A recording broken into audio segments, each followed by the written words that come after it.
He collapsed on the cold marble floor, gasping. Clutching his chest, his face twisted in manufactured agony.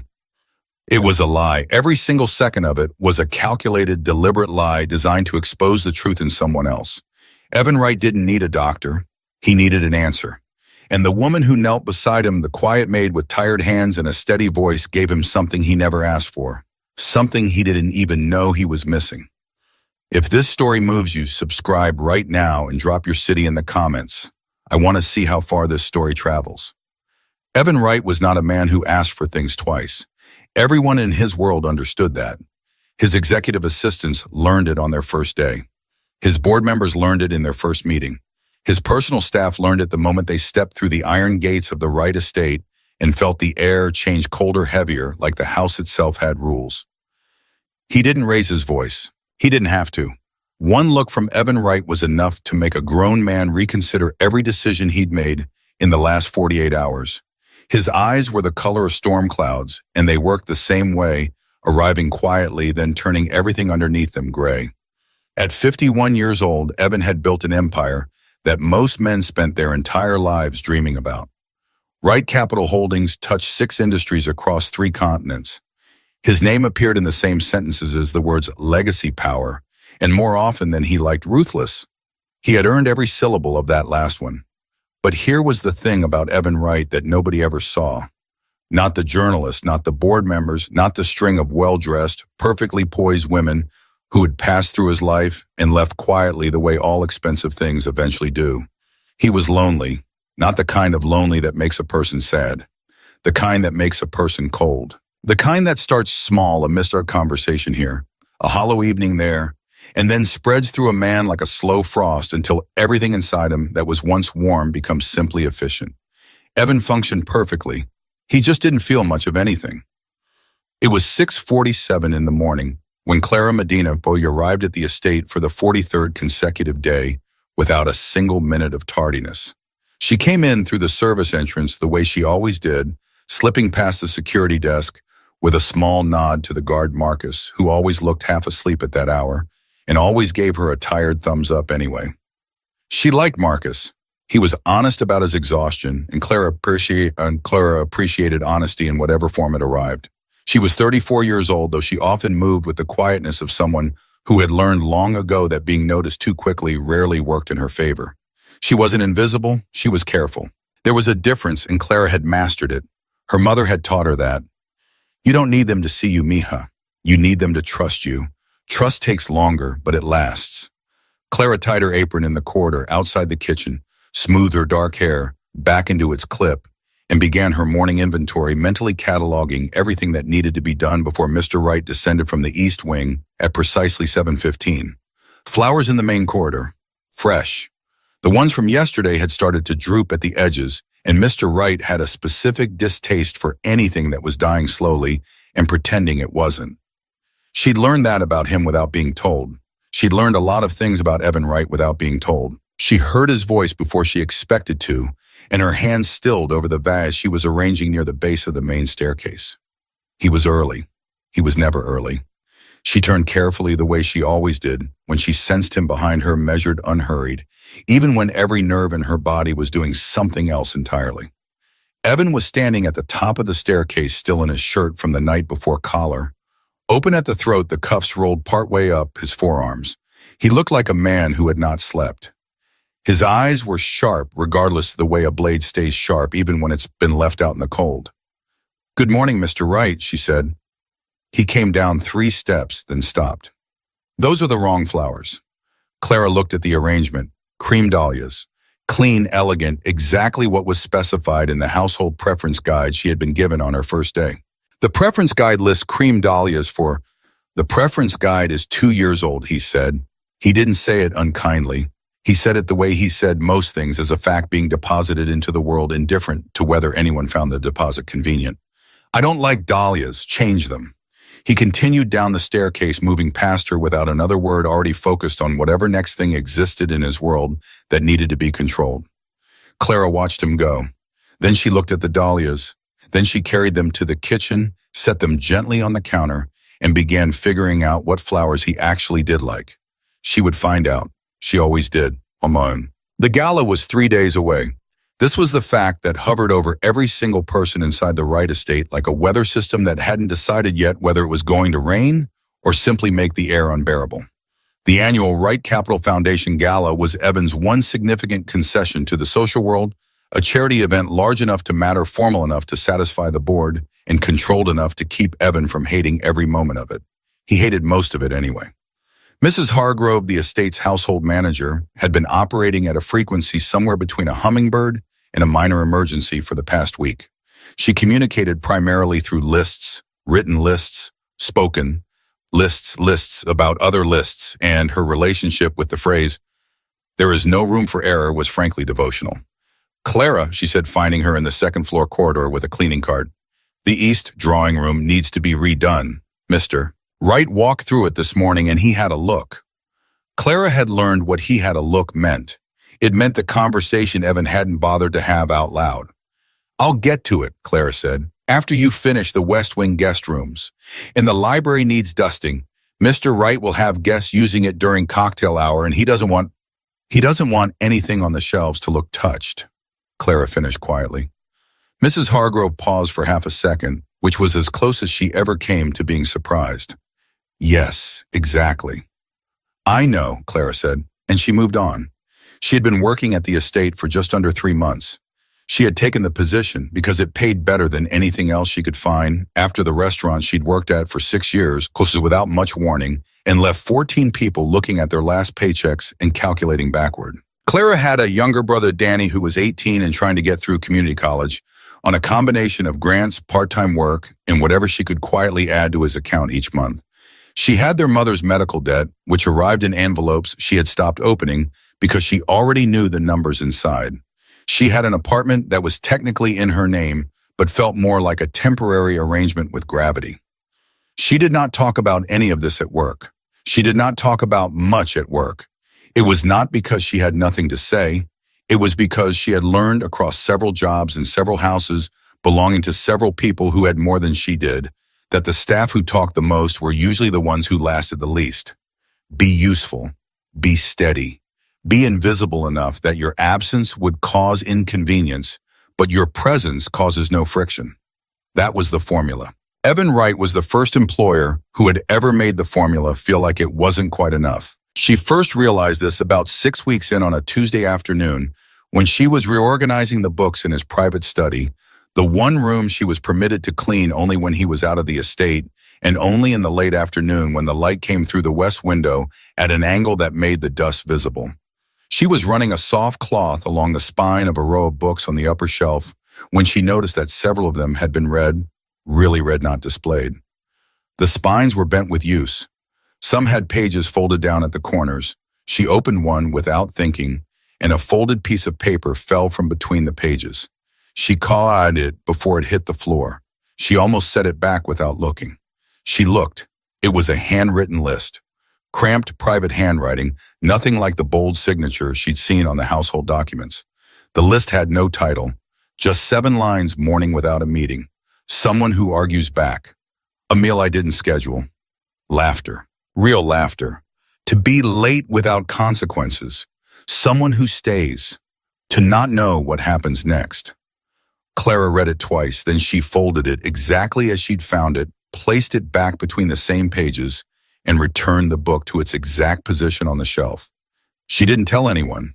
She didn't think about it again, at least she tried not to, but something had shifted quietly in the way she understood Evan Wright.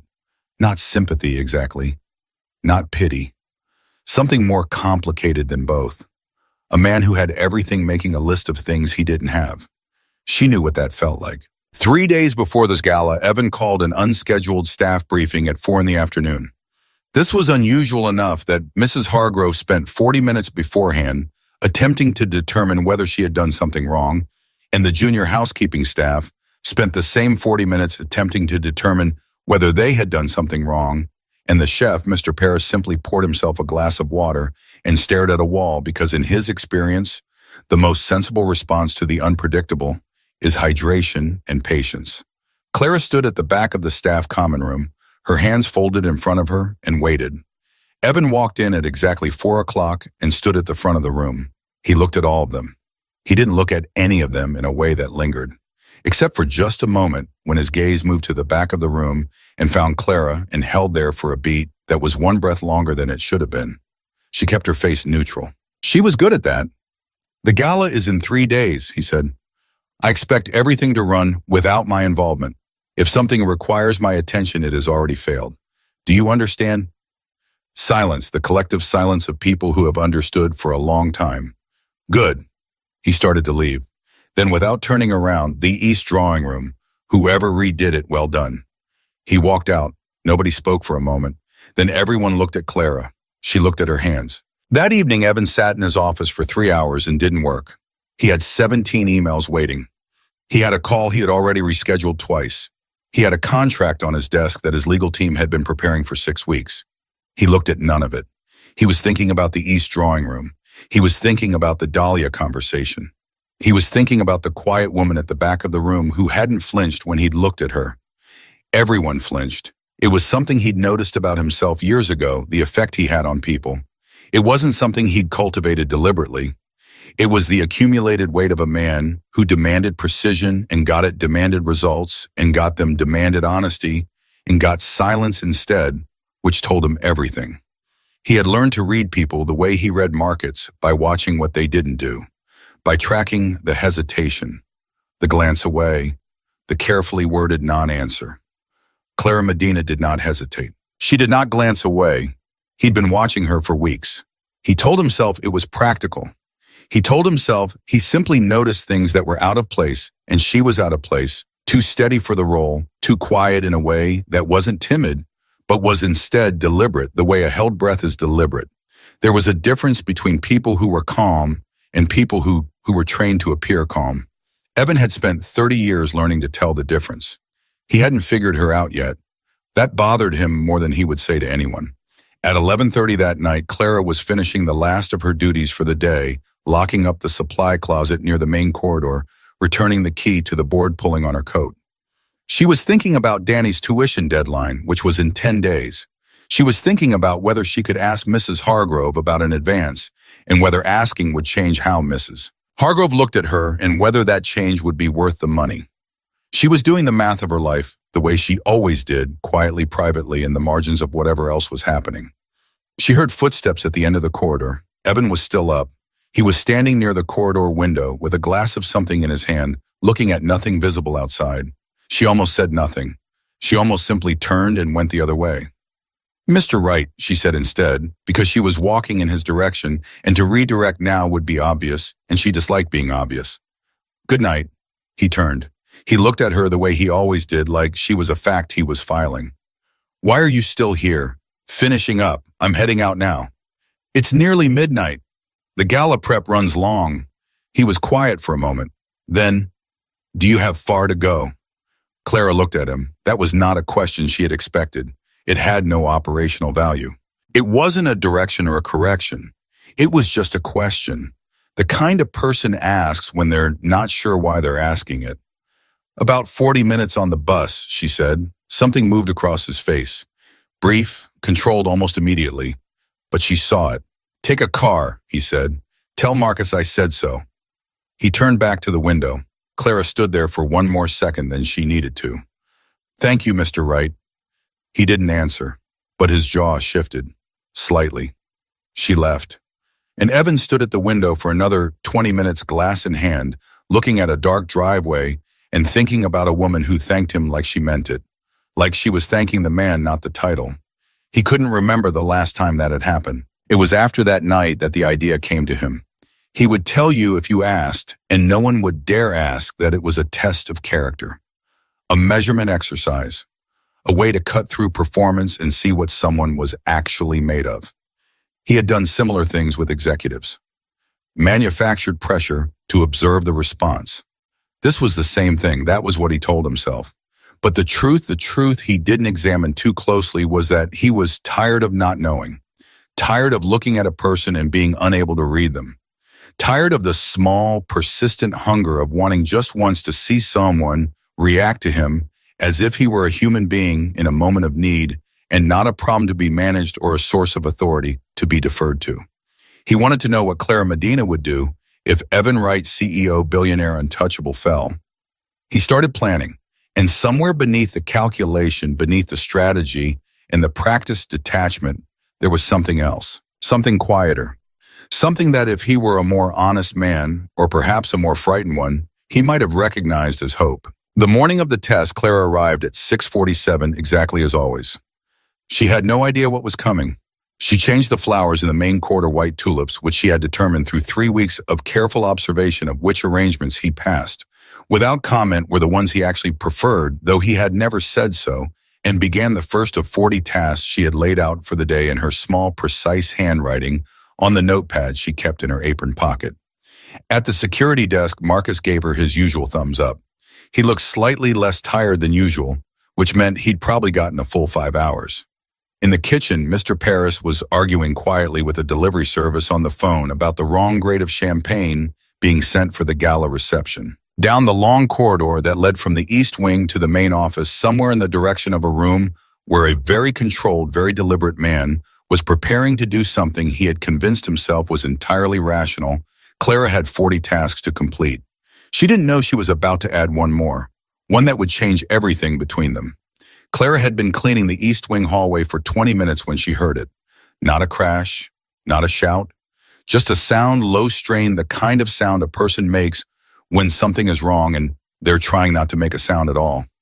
It was the trying that made it worse. It was the trying that made the hair on the back of her neck stand up before her mind had even caught up to what her body already knew. She stopped, tilted her head, silence. She told herself it was nothing. The old estate made sounds, pipes settling wood, the elaborate mechanical breathing of a building this size. She had learned its rhythms the way you learn the sounds of a place you spend more waking hours in than your own home. She pushed her cart forward 2 steps and heard it again. This time it was unmistakable. She left the cart where it was.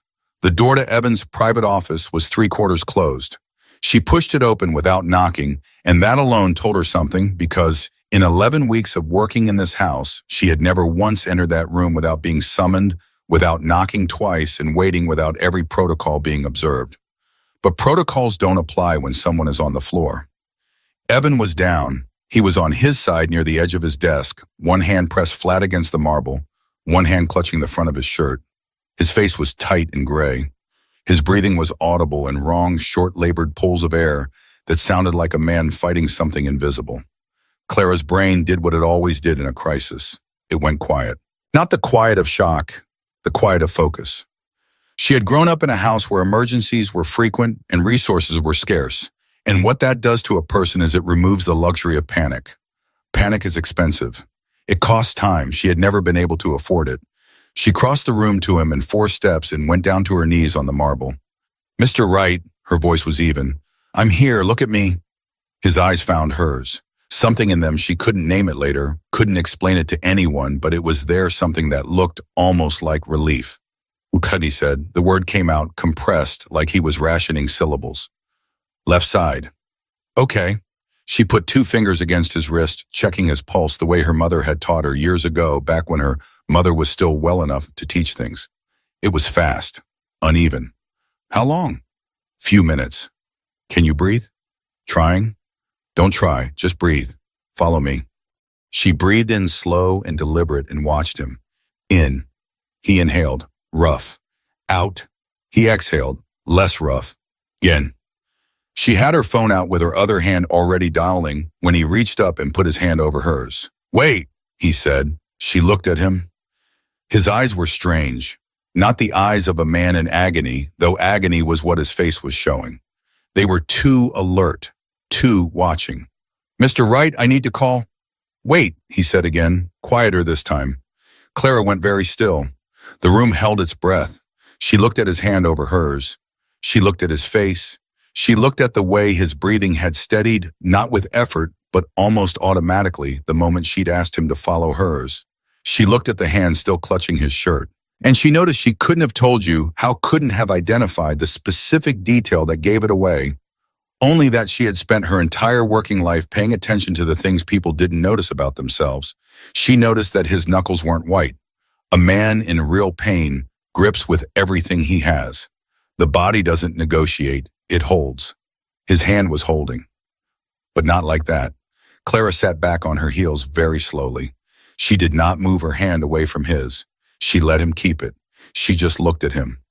"Mr. Wright," she said. Her voice was the same. Calm, steady, but something underneath it had changed, and they both knew it. "Are you in danger right now?" A long pause, the longest pause Evan Wright had probably ever allowed in a conversation. "No," he said. She nodded. "Once." "Okay," she said, and she stayed exactly where she was. That was the moment. That was the thing that would live in both of them long after the day was over. Not the falling, not the acting, not even the discovery. It was that she stayed. She found out it was a lie, and she stayed on the floor beside him anyway, her hand still in his, her face showing nothing except the quiet, serious attention of someone who was not yet done with this conversation. Evan had not planned for that. He had planned for a great many things.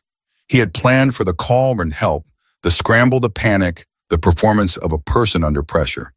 He had planned for the opposite, someone who froze, who looked at him and saw not a person, but a liability, who calculated their own position in the situation before they calculated his. He had planned for flustered. He had planned for frightened. He had planned for every human response he'd observed in 30 years of watching people under pressure. He had not planned for this. For someone who looked at the seams of his performance and found them, and then chose not to say gotcha, but instead said okay and held his hand. "You knew," he said. "It wasn't a question." "I suspected," she said, about a minute in. He closed his eyes for a moment. When he opened them, he looked not embarrassed exactly. Evan Wright was not built for embarrassment, but there was something unguarded in his face, a temporary absence of the architecture he usually wore, and it changed him so completely that Clara had to adjust slightly, the way you adjust when light hits something differently than you expected. "You still stayed," he said. "Yes." "Why?" She was quiet for a moment. Not the quiet of thinking carefully about strategy, the quiet of actually considering the question. "Because if I was wrong," she said, "you would have died waiting for me to decide." He said nothing. Something moved through him that he didn't have a clean name for. "And if you were right," he asked. She looked at him steadily. "Then you needed someone to stay for a different reason." The silence that followed was the loudest thing Evan could remember hearing in years. He pulled himself up, slowly moving to sit with his back against the desk, and she helped him. Without being asked, just adjusted her position, offered a steady point of contact, practical, and without ceremony, as if this were simply the next logical thing, and not one of the strangest moments either of them had ever lived. When he was upright, she moved back, not far, just enough. "I owe you an explanation," he said. "You don't owe me anything, Mr. Wright. He stopped. He started again. "I was testing you." "I know." He paused again. "Most people would be angry. Most people would also have kept dialing the phone," she said. "I didn't, so I suppose we both did something unexpected today." He looked at her for a long moment. Really looked the way he hadn't allowed himself to look in the weeks he'd been watching her from a careful distance. The way you don't let yourself look at something you're not sure you're ready to understand. "Why didn't you dial?" he asked. "Because you asked me to wait." "That's not an answer." She tilted her head slightly. "It is actually. You asked me to wait, and something about the way you asked made me think waiting was the right thing to do. Not because you're my employer, because..." She paused, and for the first time something shifted in her face, something that was the closest she'd come to uncertainty. "Because I thought maybe what you actually needed wasn't a paramedic." Evan was quiet for so long that the sounds of the house came back, the distant hum of the kitchen, the muffled movement of other staff somewhere above them, the ordinary, oblivious continuation of the day. "What did I need?" he asked. Clara looked at him. Then quietly, "Someone to notice you were on the floor." He didn't answer that. He couldn't. Instead, something happened that Evan Wright had not done in the presence of another person in a very long time. His jaw tightened. His eyes changed. Not softened, that wasn't the right word for it. They deepened, like something that had been held at a controlled temperature finally registering what the actual weather was. He turned away first, looked at his desk, at the contract his lawyers had been preparing, at the 17 emails, at the organized, efficient humming machinery of a life that ran perfectly and felt like nothing. "You should get back to work," he said. His voice was back, the CEO voice. But it didn't fit quite right anymore, the way a coat feels different after you've been caught in the rain. Still functional, just changed. "Yes," she said. She smoothed her apron with both hands. She was at the door when he spoke again. "Clara." She turned. He was still looking at his desk, not at her. "The tulips in the corridor." She waited. "How did you know?" She considered the answer. She could have said observation or the preference guide didn't cover it, so I paid attention, or any number of practical deflecting answers that would have required nothing from either of them. Instead, she said, "You slow down when you pass white flowers. You don't stop, but you slow down." He turned then, looked at her, and she saw it, not gratitude, not surprise exactly, but something rarer from a man like Evan Wright. Recognition. The particular quiet shock of being seen by someone who had no reason to look that carefully. She left before either of them had to decide what to do with that. She walked back to her cart in the hallway, took the handle in both hands, and stood there for a moment with her eyes closed. Her heart, she noticed, was doing something it hadn't done in a long time. Not racing, not pounding, just present, aware of itself. She opened her eyes and pushed the cart forward. 37 tasks to go. Inside the office, Evan sat on the floor for another 4 minutes. Not because he couldn't get up, because for the first time in longer than he could track, he was in no hurry to be anywhere. He was thinking about a woman who had looked at the seams of his worst moment, a manufactured one, which almost made it more embarrassing, and had not run, had not judged, had not leveraged it, had just stayed, had just looked at him with clear, honest eyes and said the most devastating sentence anyone had said to him in years. Someone to notice you were on the floor. He'd been on the floor metaphorically for a long time. He'd just been the only one who knew it. He stood up. He straightened his shirt. He walked to his desk and sat down. He opened his email. He didn't read a single word of it. He was still thinking about her. He was thinking about the way she'd checked his pulse before he'd said a word. Automatic practice, like someone accustomed to being the person who checks, because she knew from experience that someone has to. He was thinking about the way she'd breathed in and waited for him to follow, and he had, which was perhaps the strangest thing, that his body had simply responded, had trusted the instruction before his brain had approved it. He was thinking about the folded list he kept in the book on the third shelf, the one he'd written alone at 2 a.m. 18 months ago, during a week that had been particularly efficient and particularly empty. Someone who stays. He'd written that without believing it was anything more than a thought. A private, embarrassing, impractical thought that belonged in the category of things Evan Wright didn't permit himself to want. She had stayed. He pulled out his phone. He looked at it for a moment, scrolled past 4 missed calls from his legal team, past 2 from his executive assistant, and opened a contact he rarely used.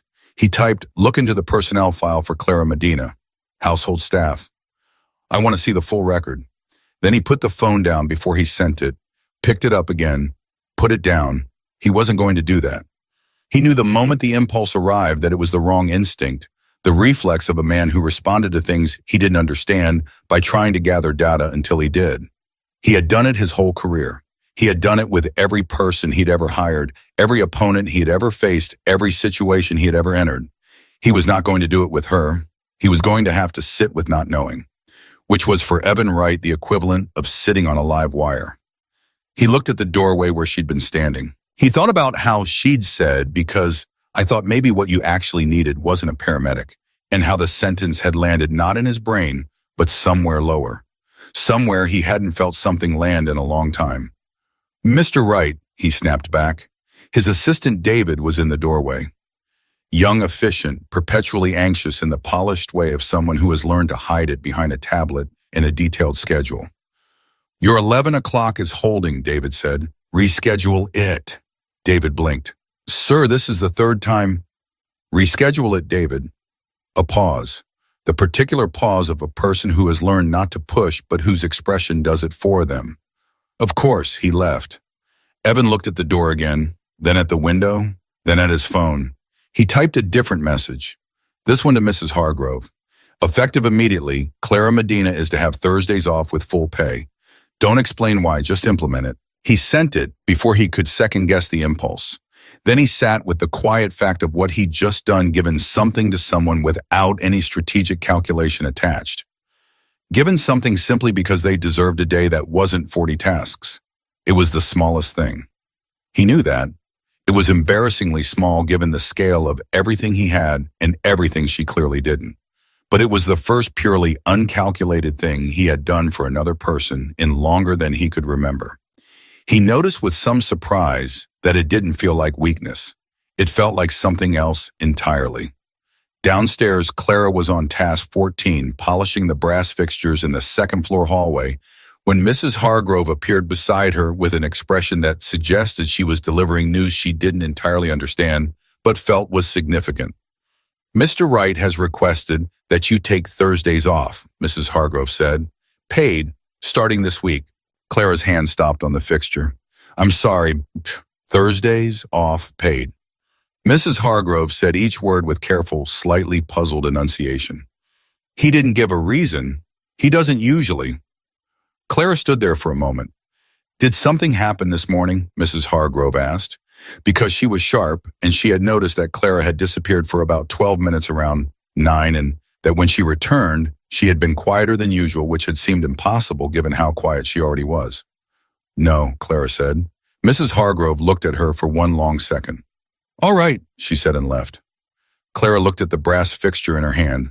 A Thursday, off, paid. She thought about Danny's tuition deadline in 10 days. A paid Thursday meant she didn't have to ask for the advance. Meant the math worked. Meant she could walk into the week without calculating. She thought about this man upstairs who had no idea, couldn't have known about Danny, couldn't have known about the envelopes she didn't open, couldn't have known about the specific, quiet arithmetic of her life. And yet, she pressed her lips together. She went back to the brass fixture. She polished it until it gave back a reflection sharp enough to see. The gala was in 2 days. Neither of them had any idea that it was the gala where everything would come apart in the best and worst way possible, where the careful distances they'd each been maintaining would become impossible to hold, where someone else in Evan's world would notice what was happening before either of them were ready to name it, and where Clara Medina would have to decide for the first time in her life whether being invisible was still something she wanted to be. But that was in 2 days. Right now, Clara finished her task, moved to the next one. And on the floor above her, Evan Wright, for the first time in months, felt something stir in the cold and efficient interior of his life. It was small, tentative, like something beginning. He didn't know what to do with it, so he sat still and let it be there.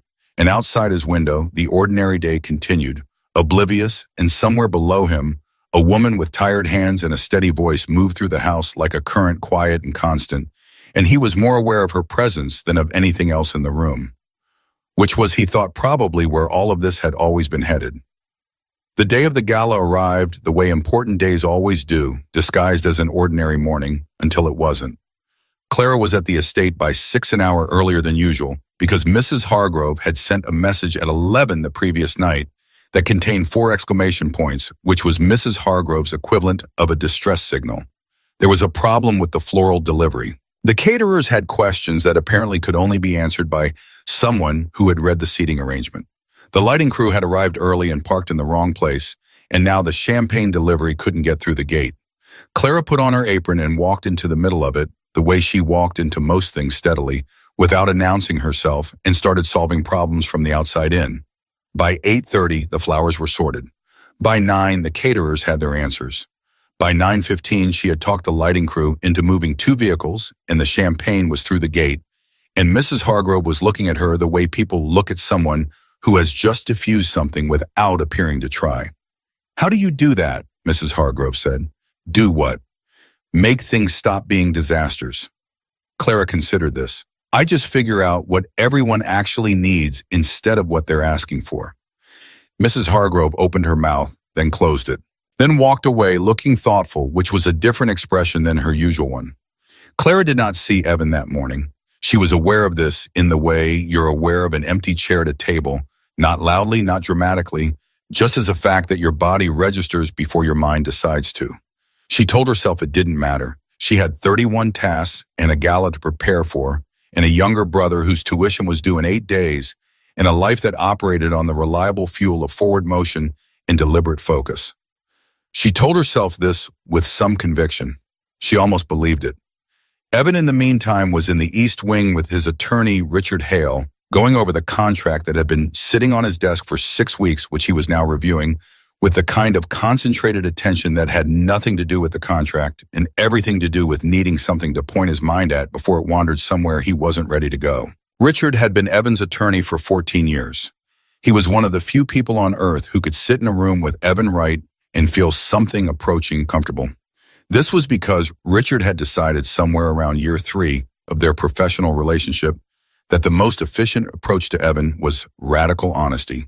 And Evan had responded to this the way a dehydrated person responds to water, with an almost involuntary relief he would never verbally acknowledge. So it was Richard who looked up from the contract. At one point, looked at Evan, looked at the window, looked back at Evan, and said, "You're not reading this. I'm reviewing it. You've been on page 4 for 11 minutes. I timed it."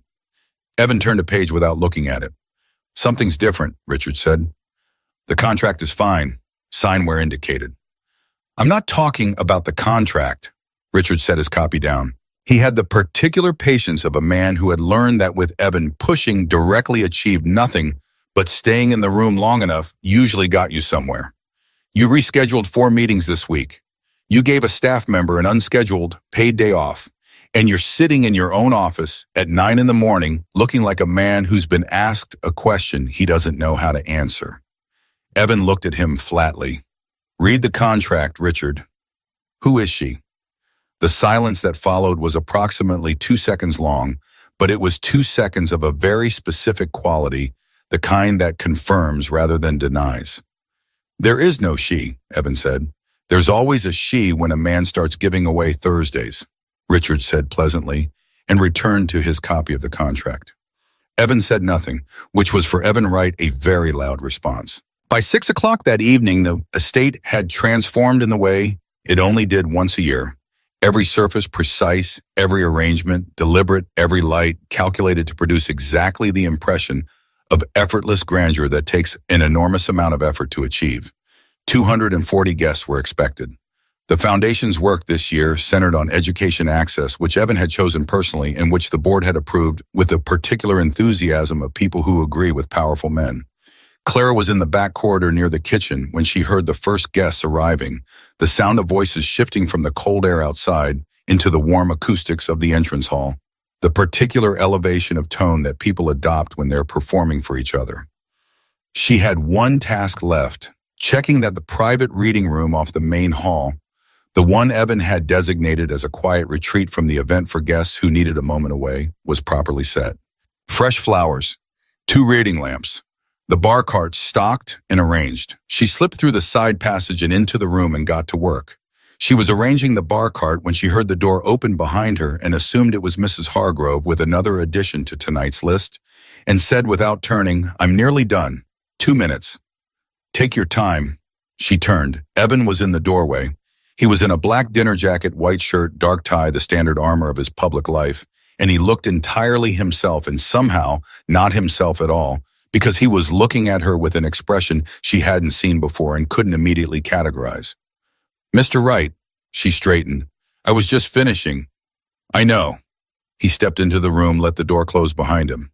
The sounds of the gala outside became slightly muffled, present, but distant, like something happening on the other side of a pane of glass.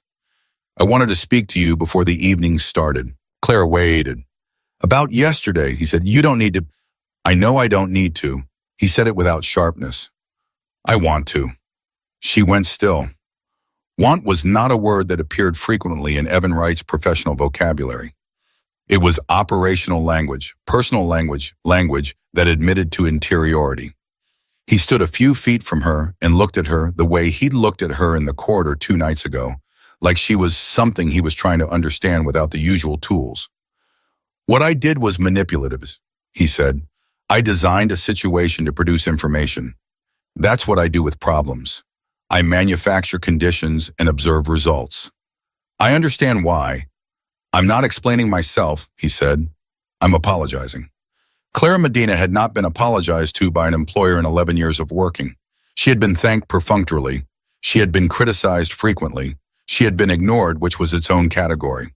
but apologized too directly without qualification by a man who looked like the apology cost him something real. She didn't know what to do with that, so she did what she always did. She stayed steady.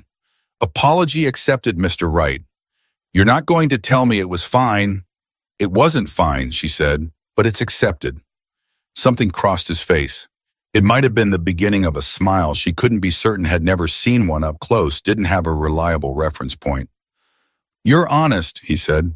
I try to be. Most people aren't, not with me. I know, she said. I've noticed. What else have you noticed? She looked at him carefully. This was the question she hadn't expected, and it was the question that had the most risk in it, not professionally, but in some quieter category she didn't have a clean name for. She was aware in the particular way of someone who pays attention that the air in the room had shifted, that they were no longer quite in the territory of employer and employee having a professional conversation, that they had crossed some invisible line, and Evan had been the one who moved it, and she had not stepped back. That you're lonelier than anyone in your life thinks you are, she said, and that you've been that way long enough that you've stopped expecting it to change. He didn't move, didn't speak. He absorbed the sentence the way a person absorbs a fact that is true and difficult and has been true for a long time without being said out loud. He started. The door opened. A woman in a deep green dress stood in the doorway. Late 40s, stunning in the self-possessed way of someone who has always been aware of it, with the particular proprietary ease in her posture that comes from having been in a space many times before. She looked at Evan, then she looked at Clara. Then she looked at the distance between them, which was not scandalous by any measurable standard, but was personal in a way that apparently registered. Evan, her voice was warm and slightly edged. They're looking for you. Hammond wants to do the foundation remarks before dinner. I'll be there in a moment, Diane. Diane, Gay. Clara recognized the name. She'd seen it on the guest list, tagged as personal guest of Mr. Wright. She was looking at Clara now with an expression that was polite in the way that a closed door is polite. Of course, Diane said. She didn't move. Evan looked at Clara. We'll continue this, he said. It was not a question. Yes, Clara said, and she turned back to the bar cart, and behind her she heard Evan cross to the door, heard Diane say something low and personal in the corridor that she couldn't make out, heard the voices swallowed by the larger sound of 240 people performing their best versions of themselves. Clara straightened the glasses on the bar cart. They didn't need straightening. She straightened them anyway. Her hands were perfectly steady. Everything else inside her was less so. She had told Evan Wright that he was lonely. She had said it directly without softening the way you say a thing that is true and important and needs to be in the room. And he had not deflected, had not corrected her, had stood there and absorbed it with those storm cloud eyes and started to say something that the woman in the green dress had prevented him from finishing. Clara needed to stop thinking about what he'd been about to say. She left the reading room and went back to work. The gala moved through its paces. Evan gave remarks with the practiced fluency of a man who had delivered 1,000 speeches, precise, controlled, capable of warmth, without the vulnerability that actual warmth requires. The room responded to him the way rooms always did, with the particular deference that power and money produce, the raised chins and attentive expressions of people who are aware they are in the presence of someone who could affect their lives. Clara moved through the evening the way she always moved through the estate, purposeful, present, effectively invisible. She restocked. She cleared. She managed the small domestic logistics of keeping 240 people comfortable without any of them noticing the mechanisms behind it. She noticed Diane watching Evan the way a person watches something they consider theirs. She noticed the way Evan spoke to her cordially at a careful distance that suggested history in the decision to not repeat it. She noticed several other things she chose not to examine. It was at 9:40 that everything changed. She was carrying a tray through the side corridor when she heard voices in the butler's pantry, one of them belonging to Mrs. Hargrove, the other belonging to a man she didn't immediately recognize. The Wright household budget for Q4 has been restructured, the man was saying. He had the voice of someone delivering a memo. Flat administrative without heat. Several positions are being reviewed. Which positions? Mrs. Hargrove's voice was tighter than usual. Household staff, starting with the most recent hires. I'm told Mr. Wright will make the final decisions after the gala. Clara stopped walking. All of them, Mrs. Hargrove said. The 3 hired in the last 6 months. It's a cost restructuring. Nothing personal. Clara had been employed for just under 3 months. She stood in the corridor and felt something cold move through her. Not panic. She had established already that panic was not something she could afford, just calculation. The cold automatic arithmetic of someone who has had to do this math before. If she lost this position, there was the agency fee she'd paid to get placed here. There was Danny's tuition. There was the medical debt. There was the apartment that was technically in her name. She walked to the end of the corridor and stood there for a moment. Then she went back to work because there was nothing else to do. What she didn't know, what she couldn't have known, standing in that corridor with a tray in her hands and the weight of the number quietly reorganizing itself in her chest, was that 20 feet away through a wall, Evan was in a conversation of his own. His CFO, Gerald Park, had found him between the main hall and the terrace. Gerald was precise and reliable and had, over the course of a 15-year working relationship, developed the ability to read Evan's responses quickly enough to know when to push and when to retreat. This was not a retreating moment.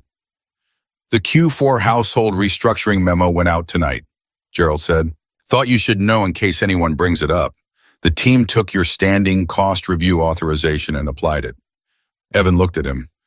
I didn't authorize a household review. The standing quarterly. I know what the standing quarterly authorization covers, Gerald. Household staff was not included. Gerald blinked. Harper applied it as an extension of who's on the list. The 3 most recent hires, standard last in protocol. Evan was very still, the particular stillness of a man doing arithmetic of his own. Pull the memo, he said. Evan and the guests. Pull it tonight before anything is communicated to staff. His voice had dropped into its lowest register, which Gerald recognized as the register that was not a discussion. And I want Harper in my office Monday morning. Gerald left quickly. Evan stood alone for 30 seconds between the hall and the terrace. He was thinking about a woman who took a 40-minute bus ride home at midnight. He was thinking about the careful way she moved through the world carrying things she didn't talk about. He was thinking about the fact that he had given her a Thursday and felt for one moment like he had done something useful, and that a memo that went out without his knowledge was somewhere in this building telling her the opposite. He moved back into the gala. He moved through it with the same pace-controlled present, socially adequate. He spoke to Hammond about the foundation. He thanked 3 board members for their contributions. He stood beside Diane for exactly long enough to satisfy the expectation and not long enough to create one. And he looked for Clara. He found her 40 minutes later, near the end of the evening, when most of the guests had moved to the terrace for the late reception and the interior of the estate was quieter. She was in the main corridor, removing an arrangement that had reached the end of its presentable life. Her hands efficient and practiced. Her face doing the thing it always did, present, focused, giving nothing away. He stopped beside her. How are you doing? He asked. She looked up. The question surprised her. He could see that the small adjustment in her expression, the recalibration. Fine, Mr. Wright. Thank you. You heard something tonight, he said. She went still. I don't know what you Clara. His voice was quiet, just her name. But it was said the way she had said, I'm not going anywhere the day before, with a weight that was not about sound at all. She looked at him, really looked for the first time all evening, and what she saw in his face made her stop managing her expression for a single, unguarded moment. He looked troubled. Not troubled the way executives get troubled, which is really just inconvenience dressed up. Troubled the way a person gets troubled when something matters to them and they're not entirely sure what to do about it. You heard about the restructuring, he said. She didn't deny it. It's all right. It's a business decision. It wasn't my decision. She blinked. The memo went out without my authorization, he said. I've pulled it. The silence that followed was not the silence of disbelief. It was the silence of a woman who has learned to be careful about hope because she's paid for the cost of it, before who is hearing something that sounds like rescue and is trying to determine whether it's real. Mr. Wright, your position is not under review, he said. Simply, directly. It never was. Not by me. She looked at him for a long moment. Her hands still holding the wilted flower arrangement were steady. Her face was less so, though she was working on it. Why are you telling me this? She asked. It was the right question. It was also the most dangerous one. because it asked him to name something he hadn't fully named yet, even in the privacy of his own thinking, and Evan Wright was a man who did not speak before he was ready. But she had stayed on the floor with him when she didn't have to. She had told him the truth when it would have been easier not to. She had noticed white flowers and checked his pulse and looked at him like he was a person and not a position, and she was standing in front of him right now asking him a question that deserved the same honesty she always gave. "Because you deserve to know where you stand," he said. And because he stopped. The pause was different from the CEO pauses. This one had something in it. "Because," she said softly. He looked at her, just looked. And in his face was everything he hadn't said in 2 days. The watching the list he'd written at 2 in the morning, the Thursday he'd given her the moment on the office floor when she'd stayed the thing Richard had named this morning, that he'd denied the sentence she'd said that had lived in him all day. "Because it matters to me," he said, "that you're all right." Claire did not look away. She also did not speak for a moment. She stood with the wilting flowers in her hands and looked at the man in front of her. Not the CEO, not the employer, not the intimidating, untouchable figure who sent the house into a low hum of anxiety whenever he entered it. Just a man, standing in his own house, telling the truth. "Okay," she said finally, the same words she had said on the floor of the office. But different now. Warmer, carrying more weight. From the terrace, a wave of laughter came through the walls, the bright, performative laughter of a successful party nearing its end. Neither of them moved. They were standing very close, and neither of them moved, and in the space between them, something existed that hadn't existed 3 months ago, or 3 weeks ago, or even 3 days ago. Something that had no name yet. Something that both of them could feel, and neither of them had spoken. Outside, the gala was finishing. Inside this corridor, something else entirely was beginning.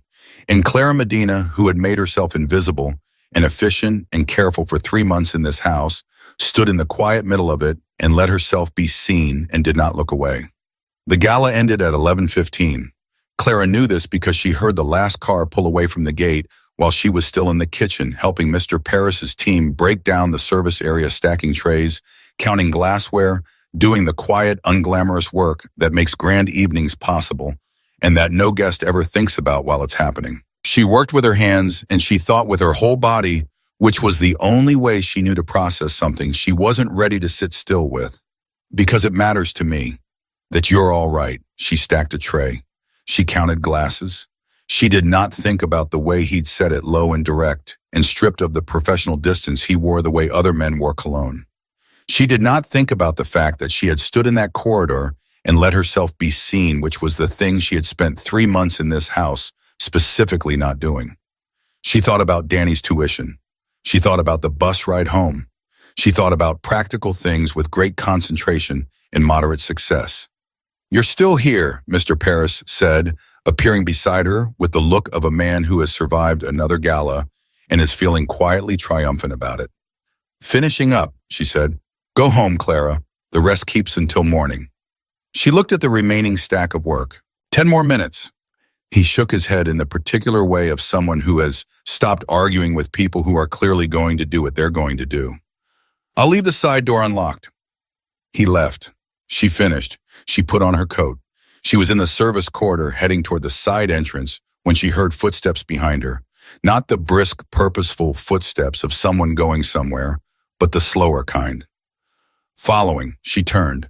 Evan was still in his dinner jacket, the tie loosened now, which on him looked less like relaxation and more like a man who had discharged his obligations and shed the parts of his armor he could afford to. He was holding a glass of water, which struck her as unexpectedly human.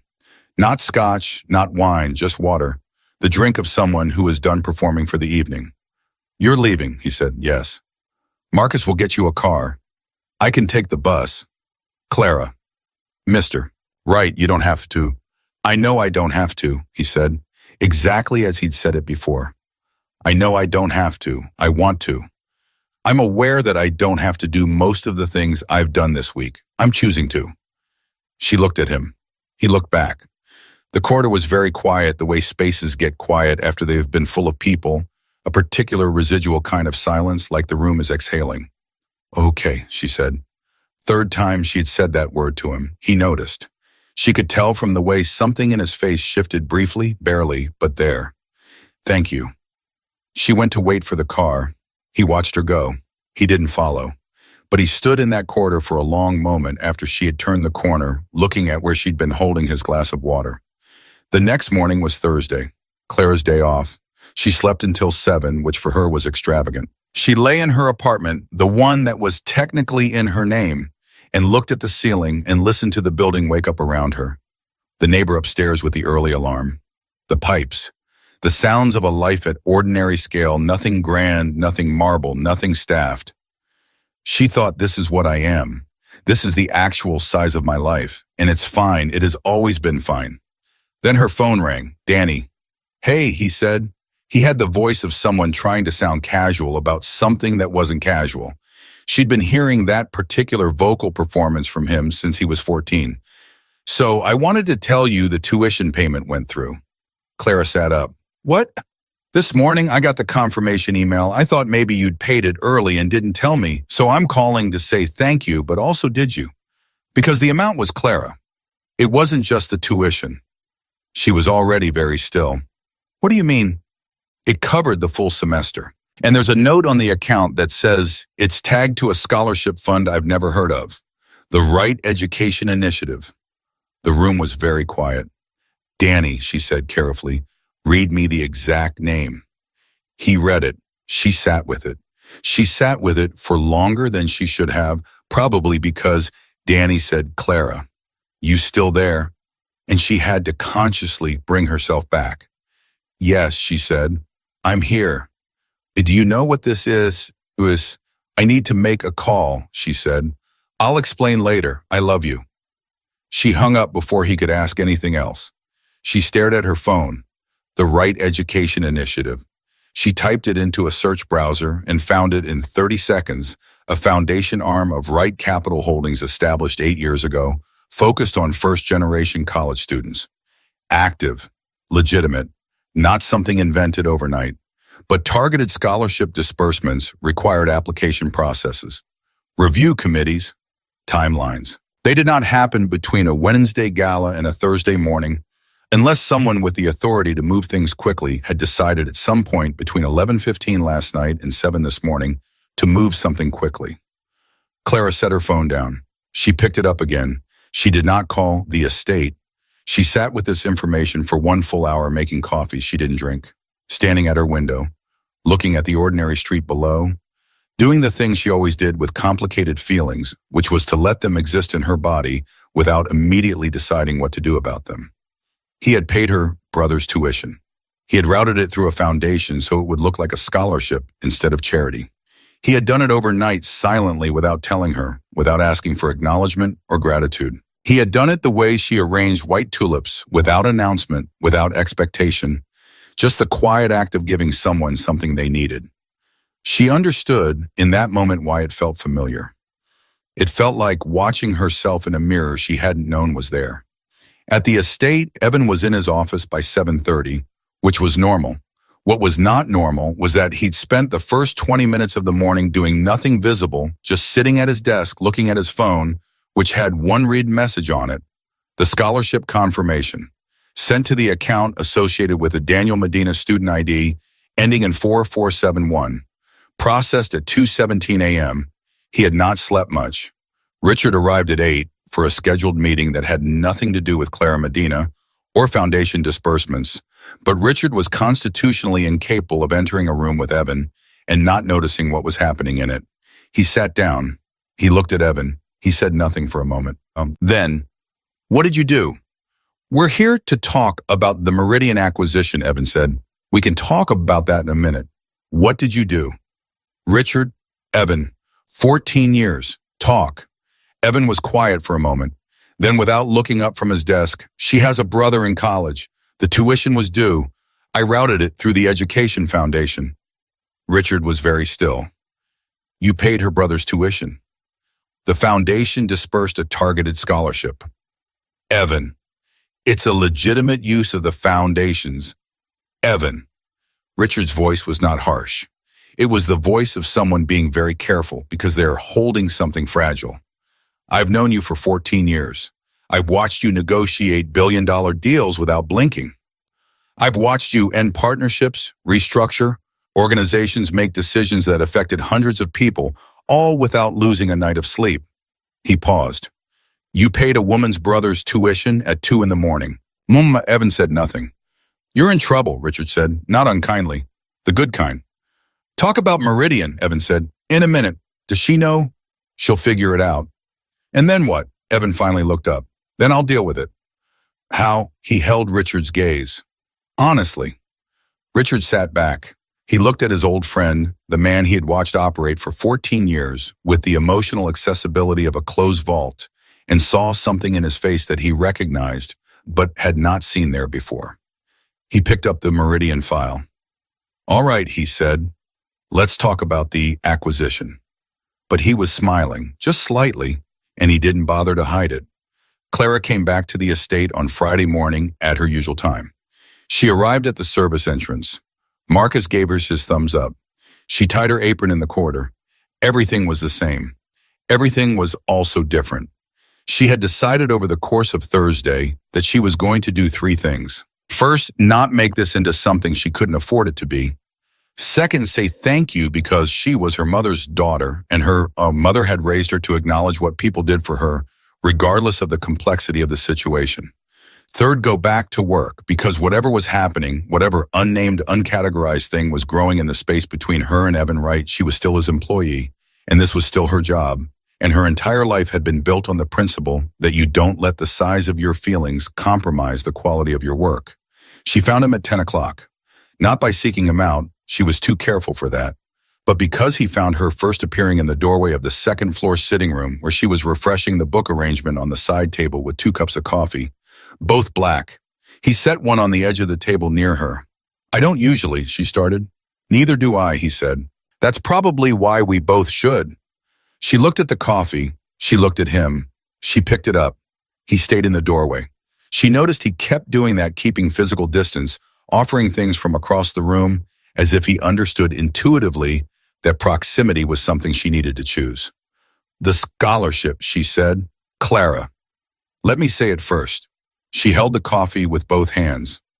I know it was you. I know you didn't have to. I know you did it in a way that was designed to give me an exit to let me pretend I didn't know if I wanted to. I'm not pretending. She looked at him. Thank you. For my brother. That's the most important thing I've ever thanked anyone for, and I want you to know I mean it completely. He absorbed this the way he'd absorbed everything she said to him fully without deflection. How was he? Relieved, confused. I told him it was a scholarship he'd qualified for and that he should focus on his classes. That's not entirely untrue, Evan said. The foundation does prioritize students like him. I just accelerated the process. By about 18 months, I'd estimate. Closer to 2 years. A pause.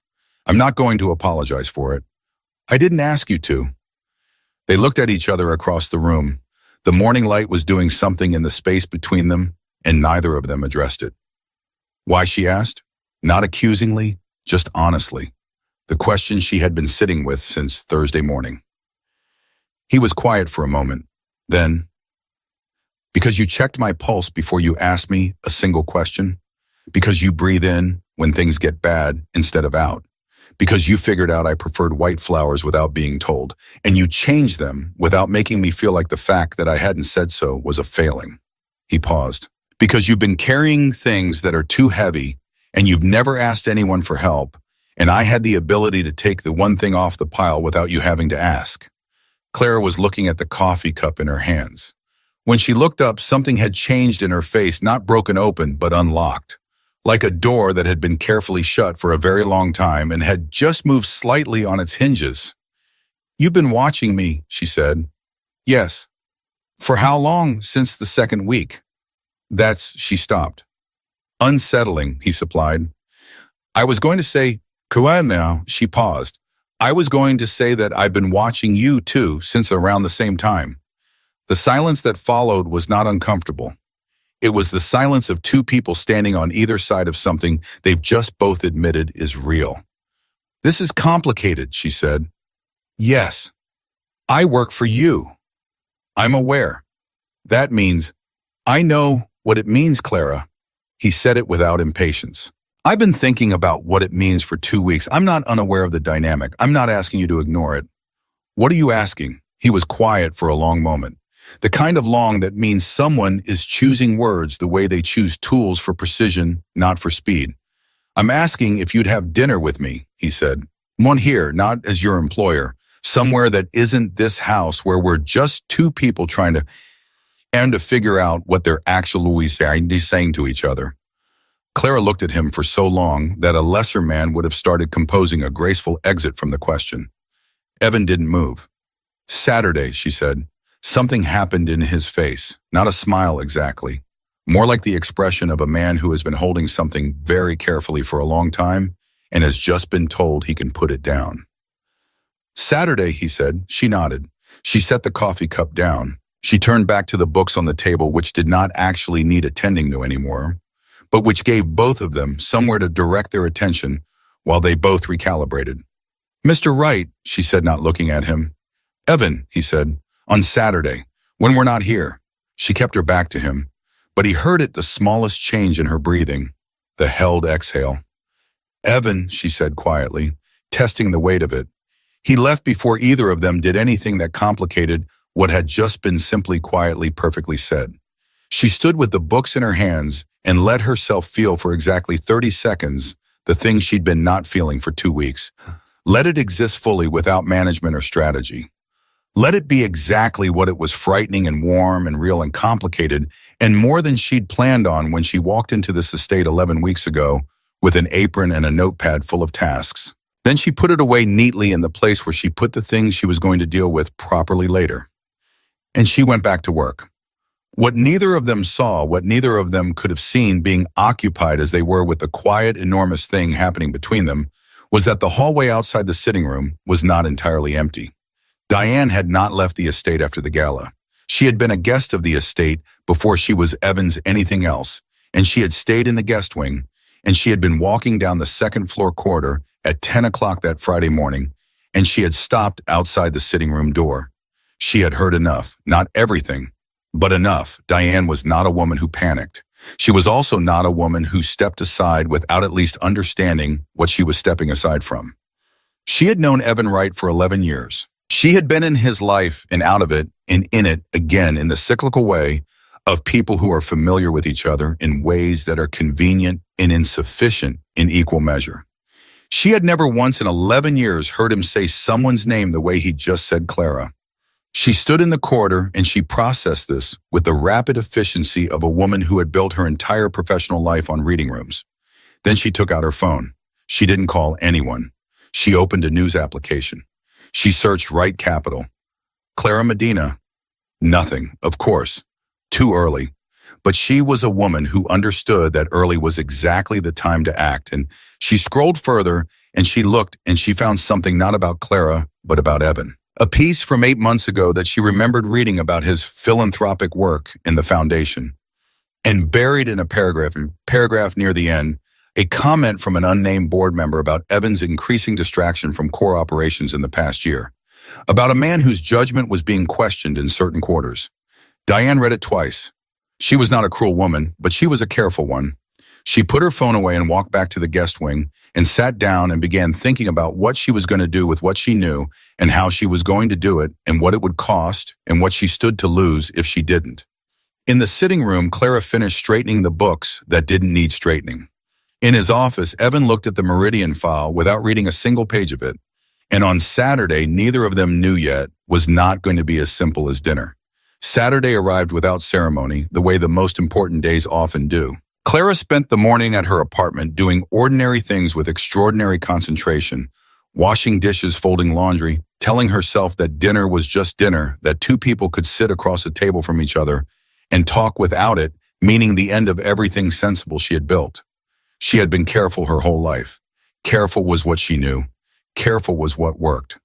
Her phone buzzed at 11. It wasn't Evan. It was a number she didn't recognize, and the message was 4 words that stopped her cold. We need to talk. She stared at it. She typed back, who is this? The response came in seconds. Diane Rourke. I think you know who I am. Clara set the phone down on her kitchen counter. She picked up a dish. She set the dish down. She picked up the phone. How did you get this number? I have resources. So does Evan. That's the thing about his world, Clara. Everyone in it has resources. Do you? She read the message twice. She felt the shape of it, not quite a threat, not quite a warning, something in between. The kind of message designed to make a person feel small without using a single word that could be called unkind. She typed, "What do you want coffee?" Somewhere neutral. Before tonight. Clara looked at the time. It was 11:14. She had 6 hours before Evan's car was coming. 6 hours in which she could ignore this message, go about her day walk into dinner, knowing that somewhere in the city, a woman was sitting with information Clara hadn't decided whether she needed. She typed an address, a coffee place near her apartment, small and unhurried, the kind of place where difficult conversations could happen without an audience. 1 hour, she wrote. Diane arrived 8 minutes early, which told Clara something. She was already seated when Clara walked in green coat. Careful posture, the particular ease of a woman who has rehearsed being at ease in situations that aren't. She looked exactly like what she was, someone from Evan's world, polished in all the ways that world required. Clara sat down across from her without preamble. "You have 10 minutes, she said. "I have somewhere to be." Diane studied her for a moment. Something shifted in her expression, not respect exactly, but a recalibration. She had expected something else. Clara could see that clearly. "I'm going to be honest with you," Diane said. "Please." "Evan and I have a history, 11 years in and out. It was never what either of us pretended it was, but it was familiar. And familiar is something people hold on to longer than they should." She wrapped her hands around her coffee cup. "I'm not here to tell you to stay away from him. I gave up the right to say that somewhere around year 4. Clara waited. "I'm here because I heard you two yesterday, and because I've known Evan for a very long time, and because what I heard..." She paused. Composed herself, though she clearly hadn't planned to need to. "He's never talked to anyone the way he talks to you. In 11 years, I never once heard him say something real. Not like that." "Why are you telling me this?" Clara asked. "Because I almost did something yesterday that I'm not proud of," Diane said quietly. "I almost made some calls, used some information, made things difficult for you professionally in ways that would have been easy for me and very hard for you to trace back." The table between them felt very small. "Why didn't you?" Clara said. "Because I sat with it for about 6 hours, and at the end of 6 hours, the only thing I knew for certain was that Evan has been lonely in a way that I understood but couldn't fix, and that if someone could actually fix it..." She stopped, looked at her cup. "It shouldn't be something I take apart out of pride." Clara looked at this woman across from her, not with warmth, not with hostility, but with the careful honesty she brought to everything. "You came here to tell me you almost hurt me and decided not to." "Yes. That's a strange kind of kindness. I'm a strange kind of person." A brief, real, complicated smile. "So is he. You probably know that already." "I do," Clara said. Diane stood pulling her coat. She left money on the table for both coffees. She was 3 steps away when Clara spoke. "Diane," she turned. "Thank you," Clara said, "for deciding not to." Diane looked at her for a long moment. Then she nodded once, the nod of a woman conceding something it cost her to concede, and walked out. Clara sat alone for a few minutes. She drank her coffee. She thought about the strangeness of a world where the person who came closest to harming you was also the one who warned you about it. Then she went home and got ready for dinner. Evan arrived at her apartment building at 7 on the dot. He was in a dark jacket and no tie, which on him read as deliberate a choice to be less armored, a small voluntary vulnerability that she noticed and filed. He was standing outside the car when she came down, not waiting inside it the way a man accustomed to being waited upon might. Standing outside, in the cold, because that was how you waited for someone when it mattered. He looked at her. She looked at him. "You look..." He stopped, started again. "You look like yourself," he said, "but more."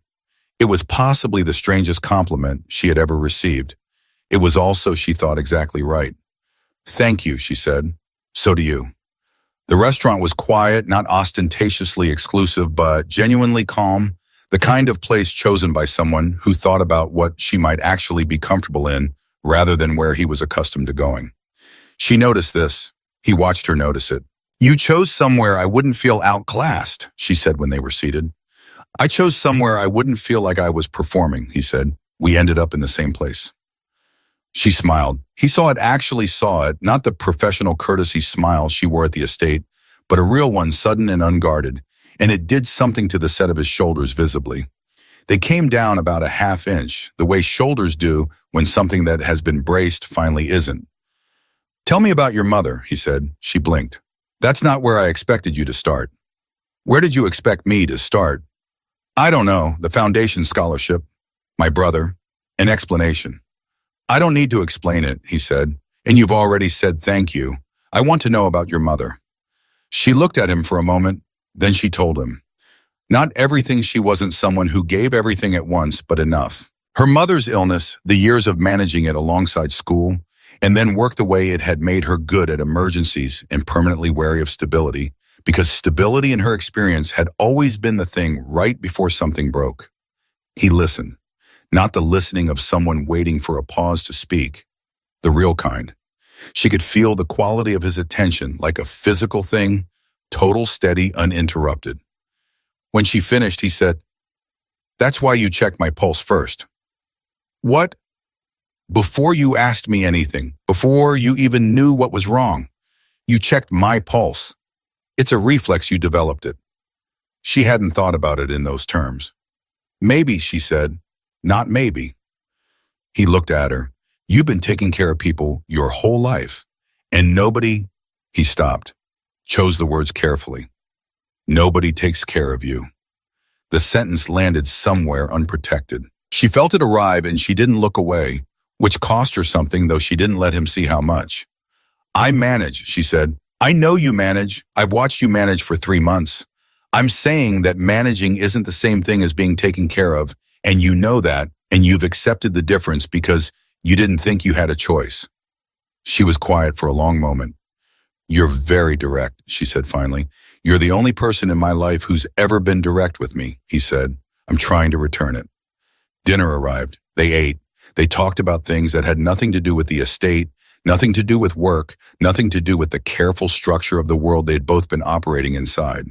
He told her about the first business he'd built, which had failed completely, which she hadn't known because it was the one fact about Evan Wright that hadn't made it into any profile she'd ever glanced at. He told her about it matter-of-factly, without the performance of humility, just the fact as it was a thing that had happened and made him into what he became. "Were you afraid?" she asked. "Completely," he said. "But I didn't know how to stop, so I kept going." She looked at him. "That's how I've been doing it too." "I know," he said. "That's why I recognized it." It was this, not the scholarship, not the Thursday, not even the things he'd said in the corridor, that got inside her defenses.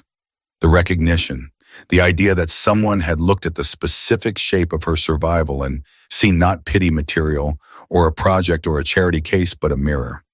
They were sharing dessert they hadn't meant to order when her phone buzzed. She glanced at it reflexively. Old habit, always waiting for something to go wrong. It was a message from an unknown number, and it had a link, and the preview text read, "Thought you should see this before it runs tomorrow." She clicked it. It was a draft piece, online tabloid, minor but active. The headline read, "Wright CEO's New Obsession." The help below it were 2 photographs, grainy, taken from a distance, clearly shot without knowledge. One was from the gala corridor, her and Evan standing close. The second was from outside her building 40 minutes ago. Evan standing outside the car, waiting, looking up at her building.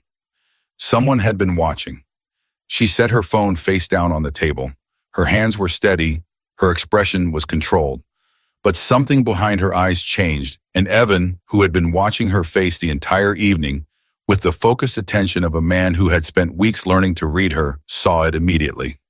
"What happened?" he said, not a question. She turned the phone over and slid it across the table. He read the preview. The muscles along his jaw tightened, not dramatically, just the quiet physical response of a man absorbing impact. He looked at both photographs. He set the phone down. "How long do we have?" she asked. "Before it publishes, if they sent this as a warning they want something. Money or comment. We have until morning." We, she said carefully. Yes, he said. We. No hesitation, no qualification. She looked at him. This will change things. For me. People will, the estate, the staff, how I'm perceived. I know. It will look like, I know what it will look like, he said. I'm asking you what you want to do. She stared at him. In 11 years of working, no employer, no person in his position had ever sat across from her in a crisis that involved both of them and asked her what she wanted. Not what should we do or here's what I'm going to handle. What do you want? I want it to not exist, she said. I can't make it not exist, but I can make it matter less. He picked up his own phone. I have a communications team. We can get ahead of this tonight issue, something on my terms from my office before they publish anything. Control the framing. What would you say? He looked at her directly. The truth. That I'm seeing someone. That she has nothing to do with her professional role. That anyone who makes it about her employment status is looking for a story that doesn't exist. The words I'm seeing someone were in the air between them for a moment. Are you, she said, seeing someone? I'm having dinner with someone, he said. I'd like to keep doing it. Whether that becomes something, he paused. That's not mine to decide alone. She looked at him for a long moment. She thought about Diane in the coffee shop that morning, conceding something that cost her. She thought about a list she'd found in a book, someone whose stays written by a man alone at 2 a.m, who had stopped expecting things. She thought about Danny's email confirmation, about white tulips, about a pulse she'd checked before she'd asked a single question. She thought about what it meant to stop being invisible, not because someone asked her to, but because she chose to. Make the call, she said. Something moved through his face, not triumph, relief. The particular relief of a man who has been holding his breath so long, he'd started to think that was just how breathing worked. He made the call. Right there at the table while she sat across from him and listened to him speak to his communications director with the same directness he brought to everything clear. No hedging exactly what he wanted said and how. She watched him operate in his own element and felt for the first time not diminished by the scale of it, but simply present beside it. When he hung up, she said, "You didn't soften any of it." "No." "You could have. You could have said a member of my staff or a personal acquaintance." "I could have," he agreed. "I didn't want to." "Why?" He looked at her steadily. "Because you spent 3 months being invisible in my house so nothing would be complicated. You counted glasses and changed flowers and carried things alone in the dark so that life would be frictionless for everyone around you." He paused. "I'm not going to make you invisible in a sentence because it's convenient." Clara looked at the table. She pressed her lips together. When she looked up, she was composed, but barely. She started. "Don't thank me for it," he said quietly. "It's just the truth." They sat with that for a moment, the truth resting on the table between them, like something that had been carried a long way, and finally sat down. "I need to tell you something," she said. "About today, before dinner." He waited. She told him about Diane, all of it, the text, the coffee, the almost harm that became an unexpected honesty. She watched his face as she spoke, the tightening, the complicated stillness of someone processing a betrayal that was also in the end not one. When she finished, he was quiet for a moment. "She told you herself," he said. "Yes." "That's why." He stopped. "That was hard for her." "I know. Are you all right?" "I've had harder Saturdays," she said. And the way she said it, dry, honest, with the faint suggestion of a smile, made him look at her the way he'd been looking at her all evening, like someone learning a language he'd been waiting his whole life to speak. "Clara," he said. "Evan," she said back, still testing the weight of it, still finding it fit. "I don't know how to do this," he said. "I want you to know that. I've been very good at a lot of things for a long time, and this is not one of them." "I know," she said. "I'm going to make mistakes." "I know that too." "And I'm still here," she said quietly, steadily. The same words she'd said on his office floor, but different now, heavier chosen, carrying the full weight of what they both understood them to mean. He looked at her, and for the first time in the entire 5 weeks, she had been watching him across corridors and marble floors and gala evenings and difficult mornings. Evan Wright looked completely unreservedly, simply himself. No armor, no architecture, no distance, Just a man sitting across a table from a woman who had seen him on the floor and decided to stay. "Okay," he said softly. She smiled. The real one. The one he had first seen at this table and that had done something to his shoulders. "Okay," she said back. Outside, the city moved through its ordinary Saturday night, indifferent and continuous and oblivious to the specific quiet enormity of what was happening at this table. The story would run tomorrow, modified by his communications team into something controlled and true, and people would read it and form opinions he couldn't manage and she couldn't prevent. The world would have thoughts about them. The world would decide what it meant. Neither of them would be able to stop that. But here, right now, they were just two people who had started as a test and become something. Neither of them had planned on something that looked and felt and mattered exactly like the real thing. He had gone looking for her character. He had found instead his own, the version of himself that had been buried under efficiency and control and the cold accumulated weight of a life built entirely on power with no one to share the view. And she who had made herself small and invisible and careful for so long that she'd nearly forgotten she had edges, had let herself be seen by someone who looked not with judgment, but with genuine, steady, unperforming attention. They were different in almost every measurable way. Same in every way that would outlast all the measurable ones. He reached across the table. She looked at his hand. She put hers in it. The man who had everything finally had the one thing worth having. And the woman who had asked for nothing finally let herself receive the one thing she deserved. Not charity, not rescue, just someone who stayed. One